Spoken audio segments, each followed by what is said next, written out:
Hello, assalamu alaikum everybody. Hope you're all safe, sound, and healthy. And a few more updates are coming in, which are a bit alarming, a bit concerning, because as we know, the mainstream media, as well as a lot of the so called journalists of Pakistan, are basically sold out.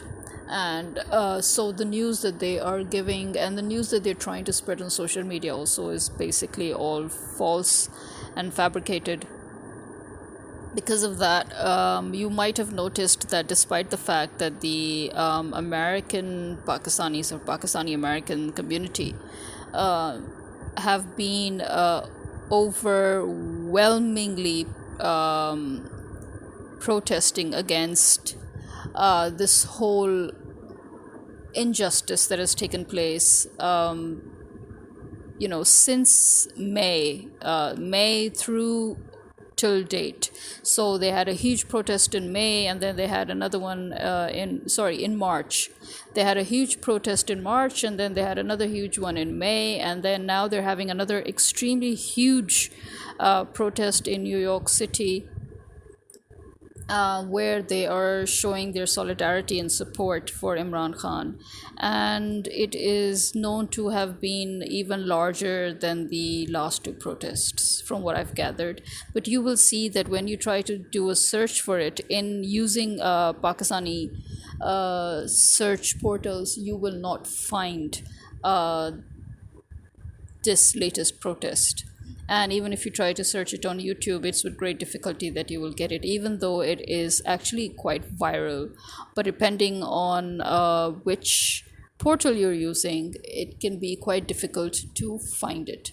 So obviously the government is was still trying its best to subdue videos that can show the reality of what's actually going on, as opposed to the fabricated versions that they're trying to push ahead. So the assembly has dissolved. Finally, the assembly has dissolved, and petitions are being placed where many relevant and concerned departments and their members are planning on putting in front of the public of Pakistan, as well as the world, on the record, putting in all the information regarding all the failures of this government, basically, and all the corruption that this government has been up to in these past 16 odd months. And the fact that the government has created a crisis, an economic crisis, a social crisis, a political crisis in the country, the fact that it has created it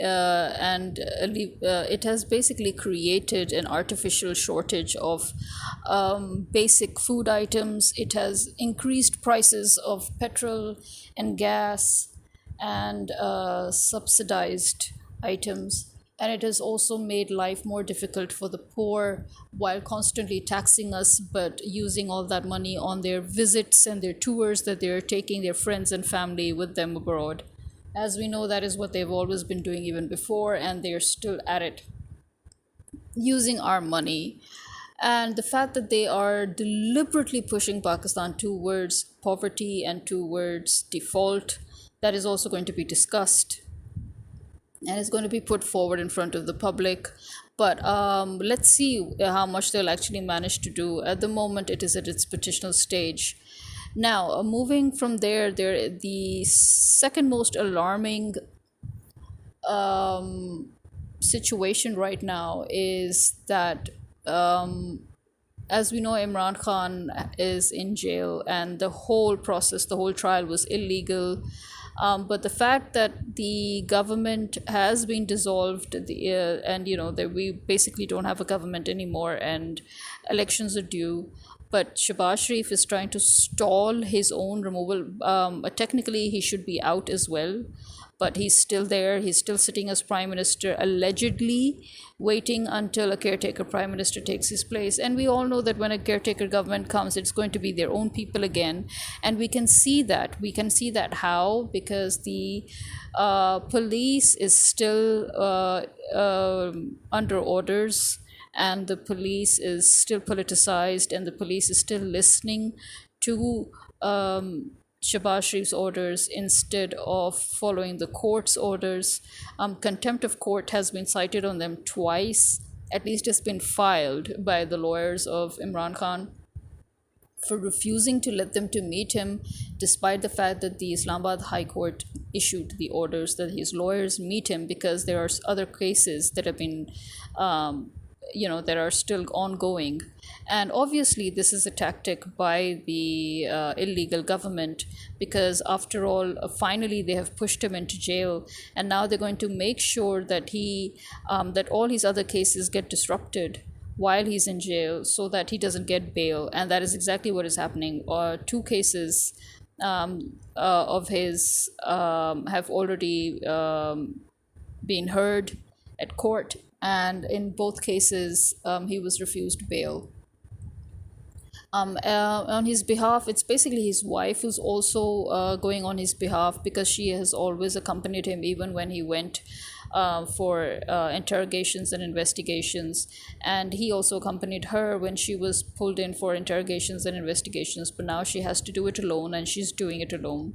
Not only that, when the lawyers actually managed to visit Imran Khan the first time, they were punished by the FIA, the Federal Investigative Agency or Authority, whatever they like to call themselves. They basically called the lawyers, and then they harassed them, and they detained them, and they interrogated them, and they basically, in a way, threatened them with abuse of authority. So now the lawyers are not even allowed to meet him. They were up all night yesterday, and till today they were not allowed to meet him. They were harassed by the police, they were insulted by the police, and then they were not even allowed to meet him. But his wife was allowed to meet him, and obviously it's because they're trying to create this narrative to create suspicions that, look, his lawyers were not allowed to meet him, but his wife is allowed to meet him. It means that soon his wife will be striking a deal with the police, not exactly the police, but with the establishment. But obviously that is again another fabricated news. It's just a rumor, it's just their wish, because in fact, although they thought that it would be to their advantage, showing the world that, look, his wife is meeting him when his lawyers cannot meet him, and that it means that his wife will be on our side soon, and that she'll be forced to be a witness against him. But first of all, it's against the law to make any spouse be a witness against their own spouse. And that's a fact. You cannot do that. And number two, that basically went to her advantage, and to Imran Khan's advantage, because whatever narrative they were trying to show, whether that works or not does not even matter, because what really matters, what was essential, was that Imran Khan gets a visit with his wife, and that he got. And so they had a 1 hour meeting. And when she came out, in fact, she mentioned a few concerns which his lawyer very openly, very transparently, and very boldly, considering the risks incurred, he mentioned those concerns to the media, to the press. And the main concern at the moment is that Imran Khan might be slow poisoned, because they do not trust. As we know, the public, there was a huge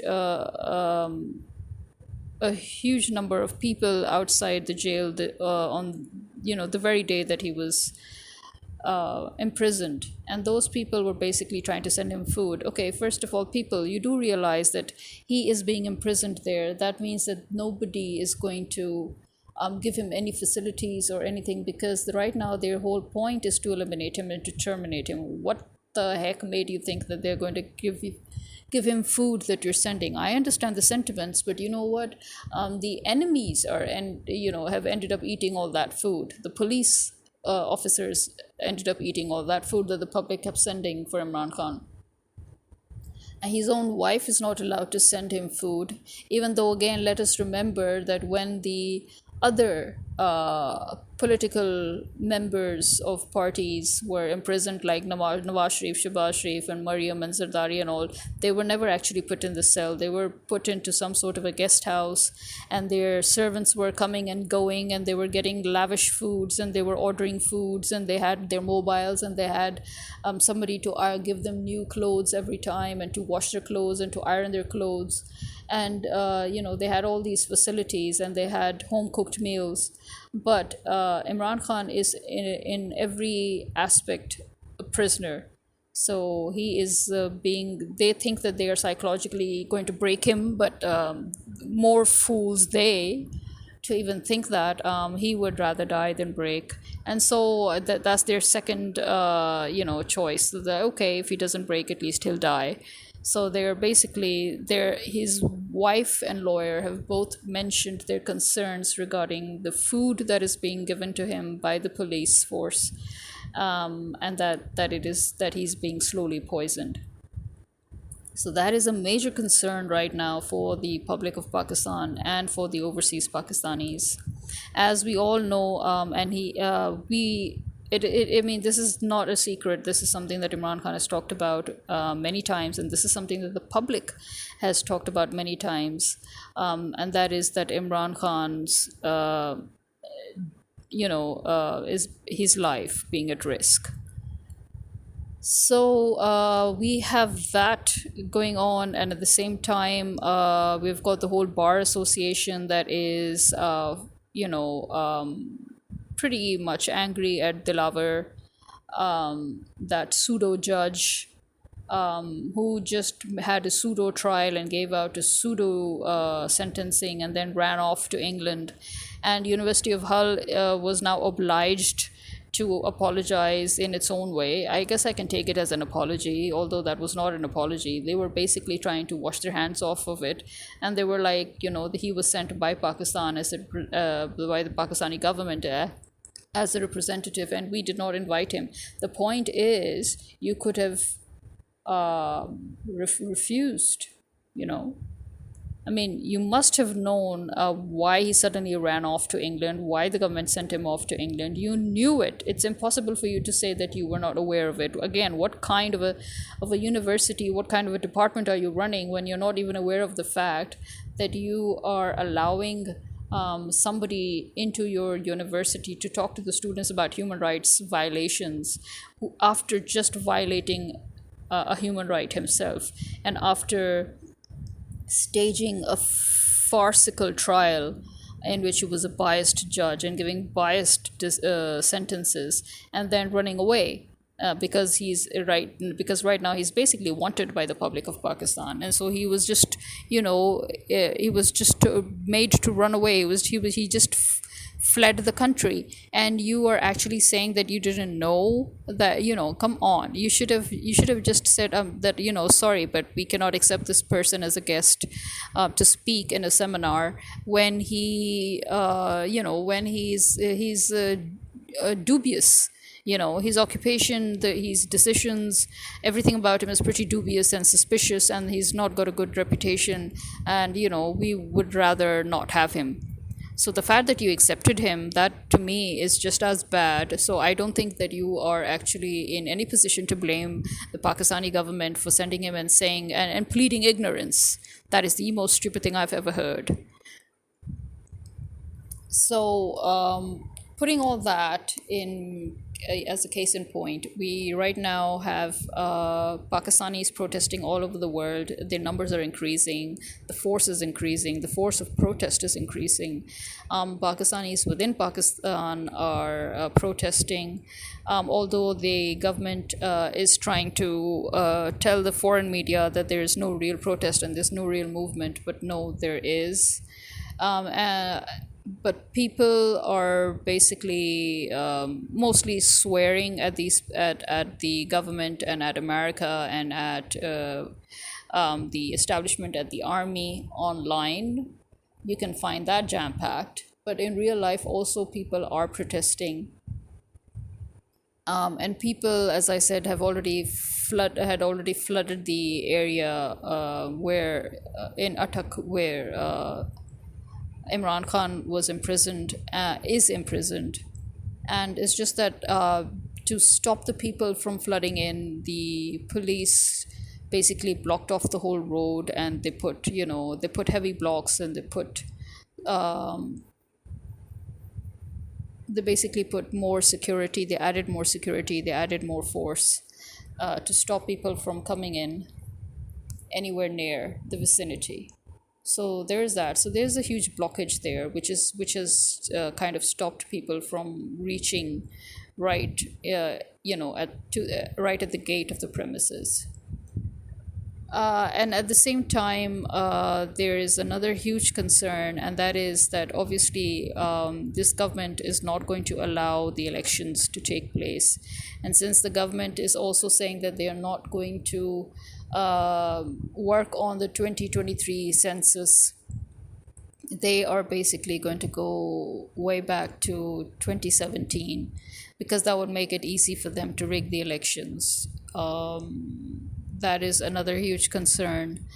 So I don't know exactly. I to be honest, I don't really have any hopes. I don't think people have any hopes right now for Pakistan.